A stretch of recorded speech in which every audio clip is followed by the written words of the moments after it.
Hi everyone, we're back with our Startups in 60 Seconds series. I'm here with Wayne Lindsay, one of the co-founders of Blabatar, a UK-based startup who's going to take Gen Z by storm with financial planning advice. You might have seen him already in our teaser interview. We're back now for a long form to get into the details. Wayne, thank you very much for your time. The first question I wanted to ask is, how did you actually come to found Blab? What was the thought process? What was the gap that you saw in the market or the problem that you're trying to solve? I think Blab was born through our fascination with open banking and the possibilities of open banking, because it was very revolutionary at the time, being able to conform the banking industry with what we call a 3-pin plug in terms of technology, which effectively means every bank would provide access via an API using the same technology through a 3-pin plug, which means the birth of a number of challenger banks like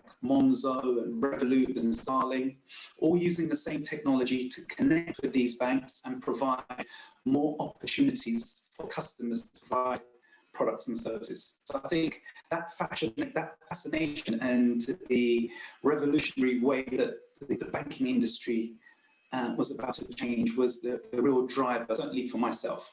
Gosh, that's interesting.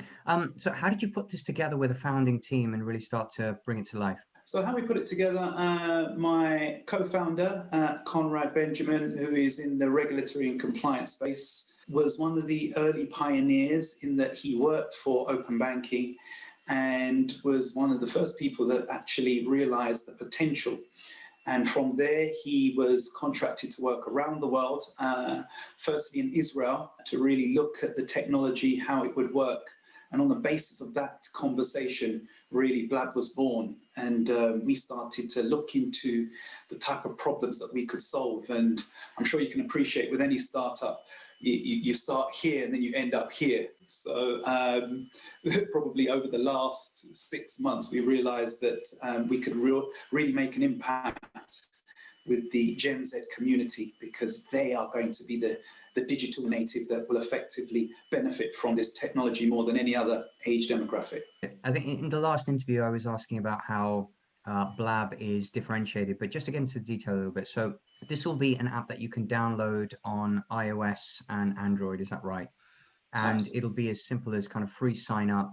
And then on top of that, you'd start to have access to the advice through a proprietary offering of the Blabatar. I'd love to hear a little bit more about Blabatar. Sure. Well, in essence, the way it works is the Blabatar will predict what you will spend and provide you with a value for money alternative. And this, in essence, will help you make smarter financial decisions viewed against an active budget. So if you're a student and you're trying to keep your spend on track, it will look at your current spending pattern and provide you with options. And that's our main USP, because it's saying, okay, you currently need groceries. Well, here is another option that could provide it cheaper and achieving the same thing. It just makes so much sense to me. I mean, given that we're on the brink of Brexit, where there's a lot of uncertainty, of course, there's a coronavirus now hammering quite a few markets and industries. That uncertainty is almost certainly likely to affect consumer behavior, and this is definitely going to be a fantastic enabler of that. I can definitely see that. One of the other questions I had was exactly how the technology works. So is this some level of machine learning? Is it understanding my habits and patterns and then suggesting it in a very tailored way? Or is this based on the general profile of the Gen Z demographic? Very good question. Well, one of the exciting things about the Blab Gen Z mobile finance app is that it helps the digital native manage their money better.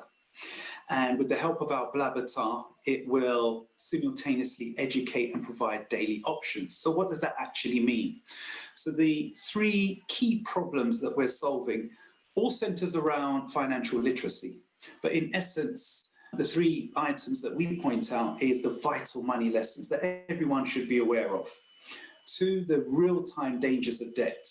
And I highlight the word real-time because we quite often find out too late that we are in debt. So if during the process of your daily spend, you can realize that, well, actually, there is a potential that you may get yourself into debt, then you may make a different choice. And the third item, which is the key of all, it's Blab is your personalized digital support system via your mobile app.